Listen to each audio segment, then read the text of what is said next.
Ravenswood, a town that seemed to be plucked straight out of a storybook, with its charming streets and picturesque homes. It was a place where the sun always seemed to shine a little brighter, casting a warm glow over the entire community. A town where children rode bikes with carefree laughter, their voices echoing through the tree-lined streets. The sound of their joy was a constant reminder of the innocence and simplicity that defined life in Ravenswood. Neighbors gossiped over picket fences, sharing cups of sugar and local news. It was a place where everyone knew each other, and where a sense of community was more than just a concept. It was a way of life. It was the kind of place where people dreamt of raising families, where time seemed to move a little slower, a little sweeter. The streets were lined with well-kept homes, each one a testament to the pride and care of its residents. The scent of freshly cut grass and the vibrant hues of blooming hydrangeas painted a picture of idyllic suburban life. Gardens were meticulously tended, and every lawn seemed to be a small masterpiece of greenery and color. But beneath the surface of this seemingly perfect town, a darkness festered. A secret simmered. It was a shadow that lurked in the corners, unseen by most, but felt by those who knew where to look. And it lived within the walls of the Wilson family home. The house, with its pristine exterior and welcoming facade, hid a truth that no one in Ravenswood could have imagined. The Wilsons, with their well-maintained lawn and friendly smiles, were woven into the fabric of Ravenswood. They were the epitome of the perfect family, always ready with a wave and a kind word. John Wilson, the patriarch, was a respected doctor at the local clinic. His dedication to his patients and his calm, reassuring presence made him a beloved figure in the community. His wife, Mary, volunteered at the library, her gentle demeanor making her a favorite amongst the children. She had a way of making everyone feel special, and her story times were a cherished event for the young ones. They were the picture of normalcy. Their home was filled with laughter and love, and to anyone looking in from the outside, they seemed to have it all. No one suspected the truth. The facade was flawless, and the Wilsons played their roles to perfection. The town saw only what the Wilsons wanted them to see. No one, that is, except for their next-door neighbor, Mrs. Turner. She had lived in Ravenswood for decades and had seen many families come and go. Her keen eyes and intuition told her that something was amiss in the Wilson household. She watched and waited, knowing that the truth would eventually reveal itself. John and Mary Wilson had mastered the art of normalcy. Their smiles were quick, their waves friendly.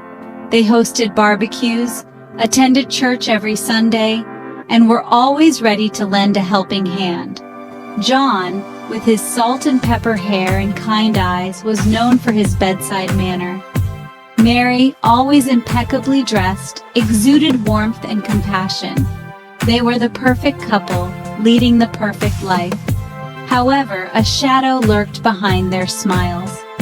Their niece Emily had come to live with them a year ago, after her parents tragically passed away in a car accident. The town embraced Emily, a quiet, shy girl with large, watchful eyes. She became a fixture in the Wilson household, her presence seemingly blending seamlessly into their perfectly curated lives. But those who looked closer, who dared to observe, noticed the subtle signs of distress that clung to Emily like a shroud. Mrs. Turner, with her keen eyes and penchant for observation, couldn't shake the feeling that something wasn't right. She noticed Emily's absences, how the young girl rarely ventured out to play with the other children. When she did, Emily seemed withdrawn, her eyes downcast, her smile never quite reaching those big brown eyes. There were other things, too.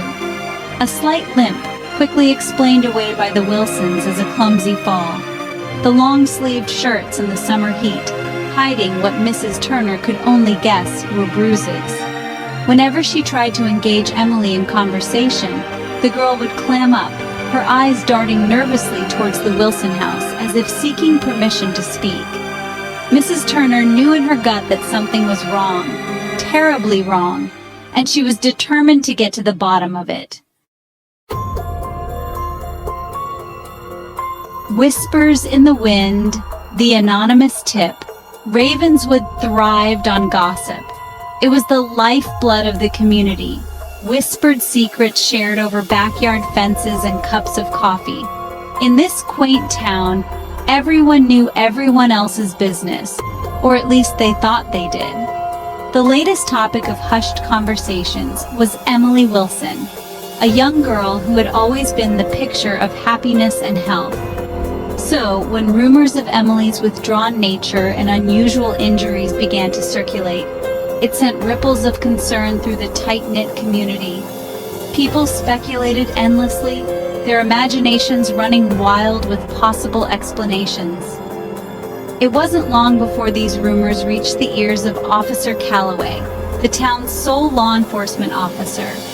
He was a man of integrity, known for his dedication to the community and his unwavering sense of justice. He had known the Wilsons for years, respected members of the community, pillars of Ravenswood society. The idea that they could be involved in anything nefarious seemed preposterous to him. The Wilsons were the kind of people who hosted barbecues and volunteered at the local shelter.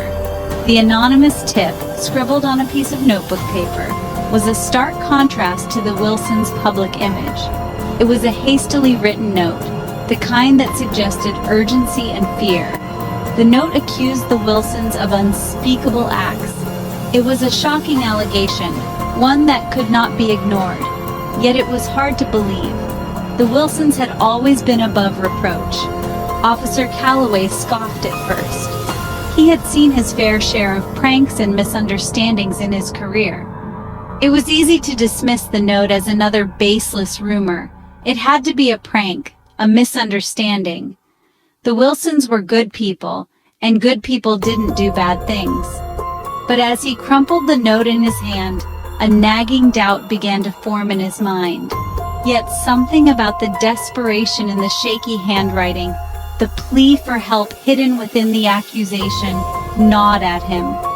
The words seemed to leap off the page, begging him to take them seriously. The plea for help was unmistakable. It was as if the writer had poured their soul into those few lines, hoping against hope that someone would listen. The more he thought about it, the more he couldn't shake the feeling that there was something more to this. He couldn't shake off the unease that settled in his gut. It was a feeling he had learned to trust over the years, a sixth sense that had served him well in his line of work. Ignoring it was not an option. He decided to pay the Wilsons a visit.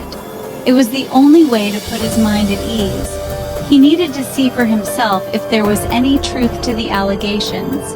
Just a friendly check-in, he told himself. Nothing more. He would approach it casually, not wanting to alarm anyone. After all, it was probably nothing. But deep down, he knew that this visit could change everything. Officer Calloway investigates. A knock on the door. The sun was setting, casting long shadows across Ravenswood as Officer Calloway pulled up to the Wilson residence. The neighborhood was quiet, the kind of quiet that only comes with the end of a long day. The air was cool, and the sky was painted in hues of orange and pink, a beautiful contrast to the tension Calloway felt in his chest. The house, bathed in the golden glow of the late afternoon light, appeared as innocuous as ever. It was a typical suburban home, with a well-manicured lawn and a white picket fence. But Calloway knew better than to judge a book by its cover. He had seen too many seemingly perfect homes hide dark secrets. He rang the doorbell, his heart pounding in his chest. The sound of the chime echoed through the quiet evening, a stark reminder of the task at hand. He took a deep breath, trying to steady his nerves. This was just a routine check, he told himself, but something about this visit felt different. Mary Wilson answered the door, her smile warm and welcoming. She was a petite woman with kind eyes and a gentle demeanor. She looked like the kind of person who would bake cookies for the neighborhood kids and volunteer at the local shelter. But Calloway knew that appearances could be deceiving. "Officer Calloway," she greeted him, her voice laced with surprise. "What brings you here?" Her tone was friendly, but there was a hint of something else there, something that made Calloway's instincts prick up. He had learned to trust his gut, and right now, it was telling him that something was off. He explained that he was just making the rounds, checking in on the residents. It was a standard line, one he had used countless times before, but this time it felt like a lie. He wasn't just making the rounds. He was here because he had a feeling, a nagging suspicion that something wasn't right. He asked about Emily, and Mary assured him that she was doing well, resting upstairs after a long day. "She's been working so hard lately," Mary said, her voice filled with maternal pride. "She deserves a good rest." But Calloway noticed the way her eyes flicked towards the stairs, as if she was checking to make sure Emily was still there. He asked if he could see her, just to be sure. It was a reasonable request, one that any concerned officer would make. But he could see the tension in Mary's posture, the way her shoulders stiffened at his words. It was a small thing, but it spoke volumes. A flicker of hesitation crossed Mary's face, so quick it would have been unnoticeable to anyone but a trained eye. Calloway had spent years honing his ability to read people, to pick up on the subtle cues that others might miss. And right now, those cues were telling him that Mary was hiding something. "Of course," she said, her voice a little too high, a little too tight. She stepped aside to let him in, but there was a reluctance in her movements, a hesitation that made Calloway's heart race. He stepped into the house, his senses on high alert. Whatever was going on here, he was determined to find out.